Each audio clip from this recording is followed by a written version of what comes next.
Polícia investiga a morte de homem baleado em plena luz do dia no centro de Cabo Frio. Prefeitura de Petrópolis é multada em R$6 milhões por falta de pediatria. Talento e muita disposição. Menino de 15 anos, morador do interior do Rio, se destaca no ranking nacional de atletismo. Quinta-feira, 1º de fevereiro, o seu SBT Cidade começa agora.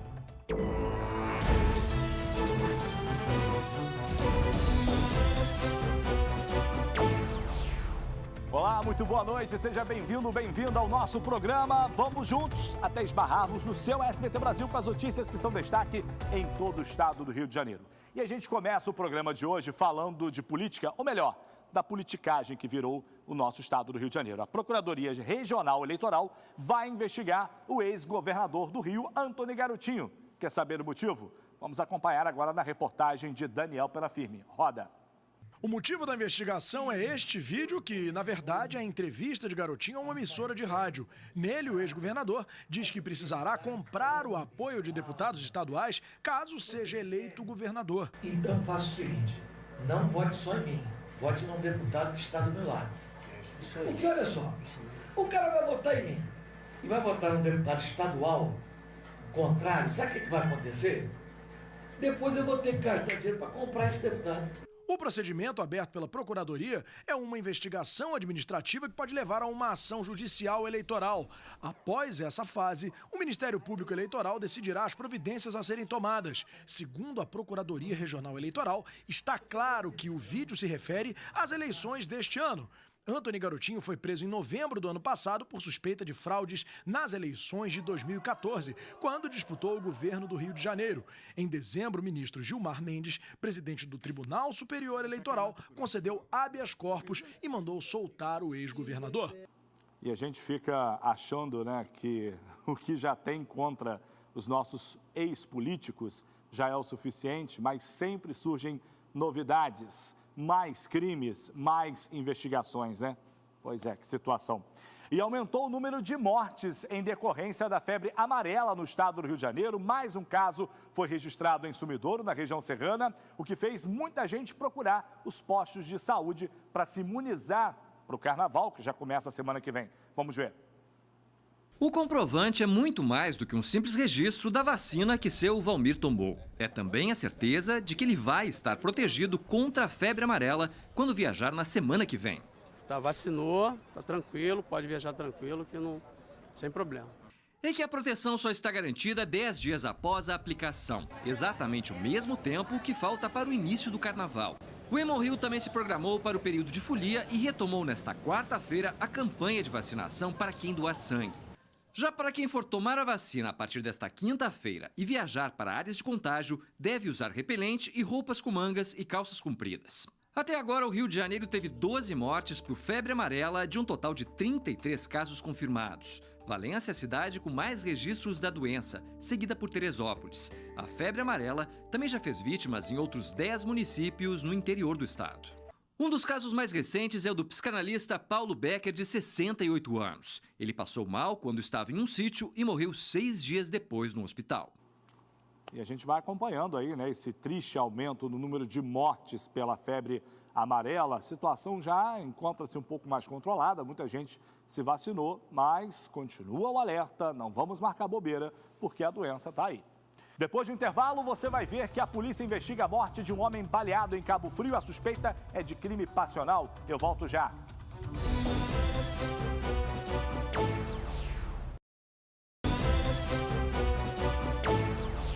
Já voltamos do break para falar da violência no interior do Rio de Janeiro. O homem é morto a tiros em uma das principais ruas do centro de Cabo Frio. O suspeito do assassinato é o marido de uma colega de trabalho com quem a vítima estaria tendo um caso. Quem conta pra gente é a repórter Bárbara Storck. Rodou. Um assassinato em plena luz do dia, num dos lugares mais movimentados do centro de Cabo Frio. Tudo aconteceu por volta de 1h da tarde desta quarta-feira, na esquina da rua Raul Veiga com a Santos Dumont. Muito assustados, nenhum lojista quis comentar sobre o crime. Não quero falar. Inclusive, até passei mal. Márcio Borges de Sá Alves, de 45 anos, era fiscal da Secretaria de Fazenda do município e foi executado com um tiro. O motivo? Traição. Segundo informações, ele estaria tendo um caso com a esposa de Ricardo Gomes Miranda, autor do disparo. Testemunhas dizem que a vítima fazia esse mesmo percurso todos os dias. Que Ricardo chegou em uma moto, encontrou Márcio aqui na esquina e deu um tiro na cabeça dele. Disseram também que depois disso, na hora da fuga, a moto ainda falhou e Ricardo seguiu tranquilamente empurrando o veículo. A moto já foi encontrada e apreendida. O proprietário não sabia do acontecido, ele emprestou essa moto e o Ricardo prometeu que no dia seguinte de manhã devolveria. A arma utilizada no crime ainda não foi encontrada, mas pertence a Anderson Cerqueira Silva, que foi detido. O Anderson, ele soube, através do Ricardo, que era para cometer um crime. Ele não sabia a pessoa determinada, mas sabia que era para matar uma pessoa. Então, por isso, ele também responde pela participação nesse crime de homicídio. Na rua onde Ricardo mora com a esposa e filhos, também ninguém quis comentar sobre o caso. Mas vizinhos contaram que o casal estava brigando muito por ciúmes. Ricardo permanece foragido. As provas já estão robustas, conjunto probatório já formado. O que a gente pretende agora é entregar o pedido de prisão preventiva dele. Enquanto isso, a gente está verificando alguns locais possíveis do paradeiro dele. Então quer dizer que a polícia já tem uma linha de investigação, crime em plena luz do dia, é assim que está o interior do Rio de Janeiro, né? A violência está tomando conta, então já há essa linha de investigação levando para o lado do crime passional. Vamos acompanhar o desfecho aí dessa investigação. Agora, em Rio das Ostras, um incêndio assustou moradores da rua São Mateus, no centro da cidade. O foco teria começado a partir da fiação elétrica do local e, segundo moradores, é comum problema com transformadores explodindo nas proximidades. Acompanhe agora na reportagem, veja só. Um estouro e um susto. Começou pelo relógio, não sabemos ainda ao certo o motivo. Eram 2 relógios, embaixo é um salão de beleza, e em cima moram pessoas. E pegou o fogo em um e depois foi no outro e depois o fogo começou a se espalhar, indo para uma outra casa. De acordo com moradores, a rua foi interditada pela Guarda Municipal e populares tentaram conter o fogo até a chegada da Defesa Civil e da equipe da concessionária Enel. As chamas foram controladas e a rua liberada. Não houve feridos, mas parte das casas permaneceu sem eletricidade. A peça que eu não sei que eles chamam, transformador explodir e a gente ficar sem luz. Principalmente nas ruas daqui de trás. É constante. Nossa equipe tentou contato com a Enel para saber as possíveis, mas não tivemos resposta.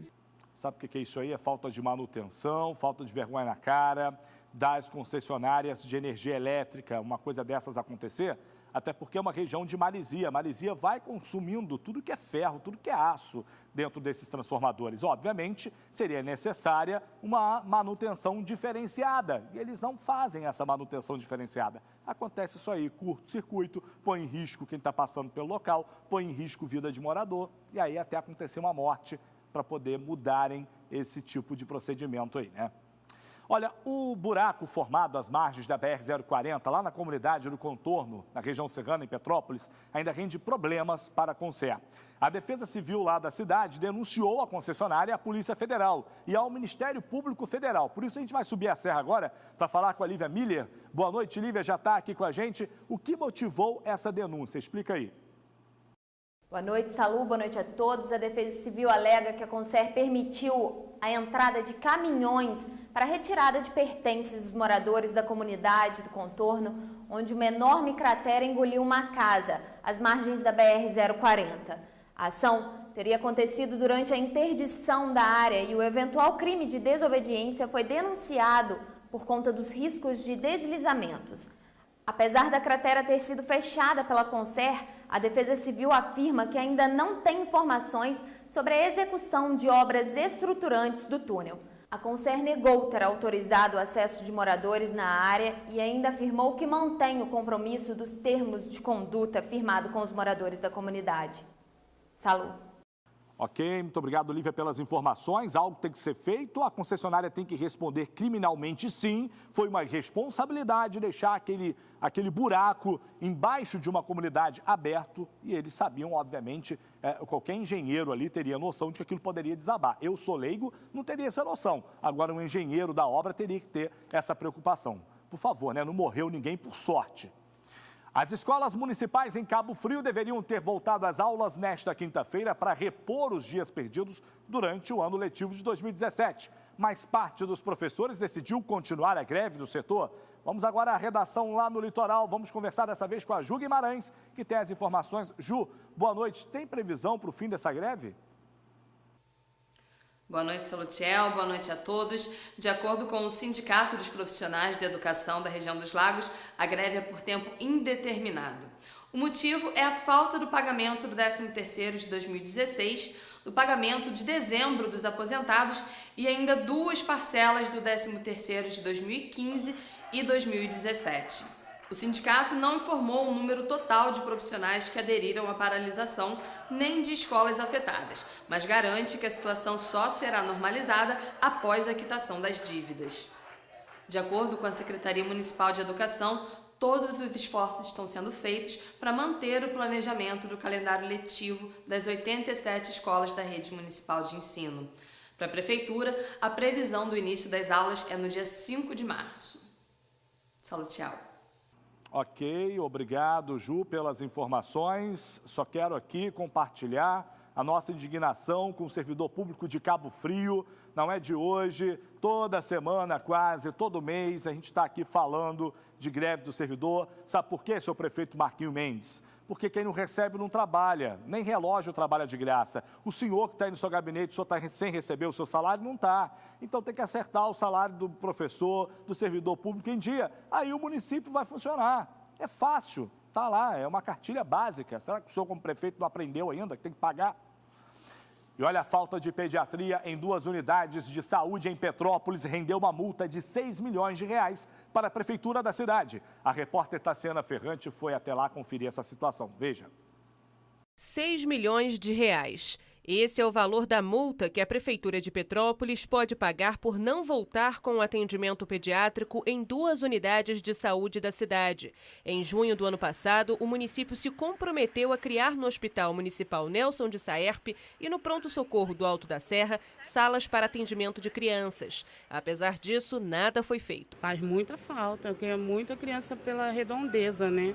Para deslocar lá para o IPASE ou até mesmo para o UPA, que nem acolhe tanta criança assim, né? Prioridade mesmo é para a criança, porque a criança, né, é muito frágil. Uma criança passando mal, você não sabe o que ele tem e ele não sabe dizer, né, o que ele está sentindo. E o deslocamento da distância, de repente, é fatal. Então tem que voltar à pediatria. O retorno do serviço faz parte de um acordo entre a Prefeitura e a Promotoria de Justiça da Infância e Juventude. O atendimento está suspenso desde 2009 e em fevereiro de 2016, o posto do Alto da Serra também deixou de prestar o serviço. Atualmente, o serviço é realizado apenas nas unidades de pronto atendimento no centro da cidade e em Cascatinha, mas nem nas UPAs o serviço atende a todos. O menino foi levar elas mesmo, chegou lá, não teve médico, que voltar para casa. Chega aqui, manda ir lá para o Saerpe. Chega lá, manda para outro lugar, manda lá para o Alcides Carneiro. Então fica difícil. De acordo com a Prefeitura, a multa é decorrente de uma ação judicial que não foi cumprida pela gestão anterior. O município informou ainda que atua em conjunto com o Ministério Público e a Defensoria Pública para voltar com o atendimento pediátrico nos hospitais Leônidas Sampaio, no Alto da Serra, e também no Nelson de Saerpe. Pois é, veja só, um rolo só, né? Coisas que ficaram aí da administração passada, segundo a Prefeitura. Agora o que não pode é faltar pediatria para a população, né? A situação tem que ficar regularizada para quem precisa da saúde pública, principalmente. E olha, o PROCON Municipal de Arraial do Cabo realizou uma fiscalização nas agências bancárias lá do município. Na última quarta-feira, agentes averiguaram a denúncia de que alguns bancos estavam se recusando a receber boletos de determinadas contas, como luz e água. Vamos acompanhar melhor na reportagem, veja só. A ação foi realizada após o PROCON receber denúncias de consumidores. A fiscalização aconteceu nas 3 agências bancárias da cidade e constatou prática abusiva em 2 delas.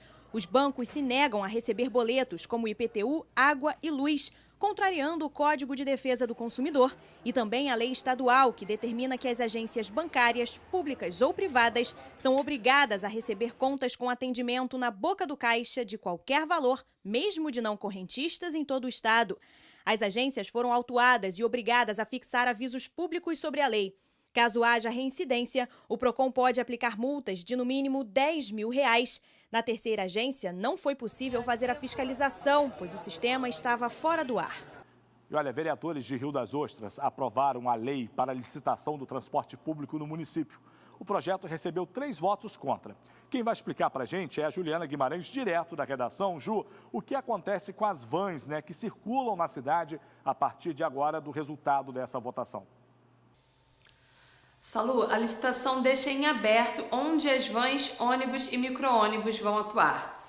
Nas últimas semanas foram realizadas reuniões e modificações foram feitas no projeto original para que pelo menos parte das 350 vans que circulam na cidade atualmente pudessem participar da concorrência.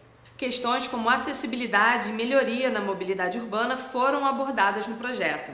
A proposta agora volta para o Executivo, que deve sancionar a lei o quanto antes, já que o prazo estabelecido pela Justiça para a regulamentação do transporte público na cidade termina no dia 17 de fevereiro.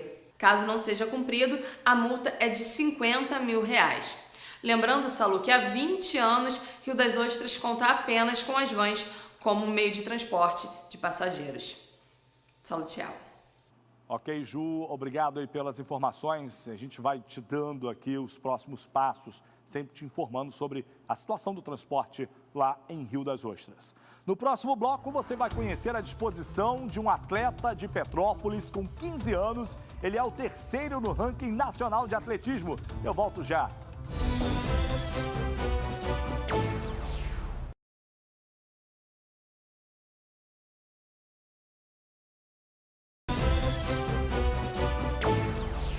De volta do nosso intervalo, vamos agora para o nosso giro pelo estado do Rio, saber o que também é notícia nas demais cidades do interior. Acompanhem. 5 carteiras de habilitação falsificadas foram apreendidas com 3 homens ontem na Via Dutra, em Itatiaia. Segundo a PRF, os documentos seriam utilizados na prática de crimes. Os suspeitos que foram presos tinham passagem por estelionato e roubo. Um filhote de maritaca foi apreendido nos fundos de uma casa do bairro de Lamaria, em Sumidouro. A Polícia Ambiental recebeu denúncias de que aves silvestres estariam sendo comercializadas no local. O pássaro não tinha registro e será entregue ao Centro de Triagem de Animais Silvestres. 3 homens foram presos após furtarem um sítio na RJ 142, na altura de São Romão. Segundo a Patrulha Rodoviária Estadual, os suspeitos tentaram fugir quando foram abordados, mas colidiram contra um barranco. O material roubado foi recuperado e o caso registrado na delegacia de Casimiro de Abreu.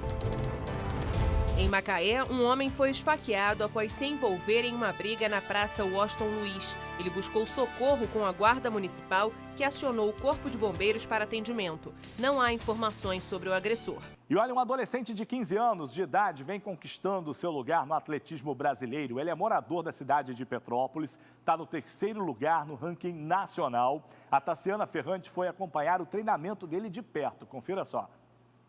Nem mesmo o sol intenso impediu o treinamento do dia. Corrida, alongamento e muita disposição fazem parte da rotina do Douglas, que se prepara para viver um momento único, competindo na Copa Brasil Caixa, que reúne atletas de todo o Brasil. Importante, difícil, uma prova a nível brasileiro e eu acredito no trabalho do meu técnico. Com apenas 15 anos, o Petropolitano já é uma das apostas de um projeto social que treina crianças e adolescentes para atuarem em diversas modalidades do atletismo há 18 anos. O projeto Imperial Jovem Atleta. Nós trabalhamos, damos oportunidade a garotos e garotas, homens, jovens, mulheres. Depois de 9 meses de treinamento, Douglas vai competir pela primeira vez na modalidade cross country. E a expectativa está grande. A prova vai ser realizada neste domingo em São Paulo. Por isso, esses últimos dias que antecedem o evento têm sido assim, de muito treinamento. Apesar da dedicação do grupo, a falta de patrocínio atrapalha a rotina de treinamento.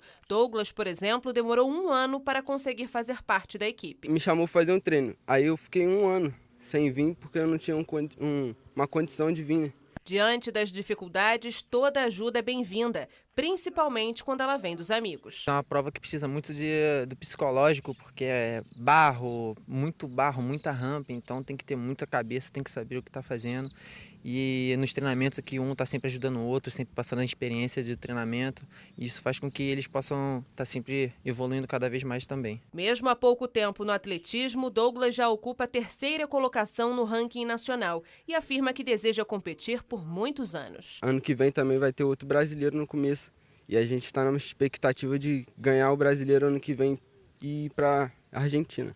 Olha aí que bacana, parabéns, 15 anos de idade, vai longe, hein? Um orgulho aí para o interior do Rio de Janeiro, daqui a pouco está representando o Brasil, por aí afora, em competições importantíssimas, ele já tem destaque, né? E talento para isso também, parabéns. E a gente vai ficando por aqui, já acabou? Terminou o nosso programa, que pena, passou rapidinho. Amanhã a gente volta com muito mais informações. Procura a gente aí nas redes sociais, Salutiel Filô, vai lá, meu Facebook, tem Instagram também, pode mandar a sua denúncia pra gente, tá bom? A gente volta a se falar amanhã. Fiquem agora com o SBT Brasil, tchau e até lá.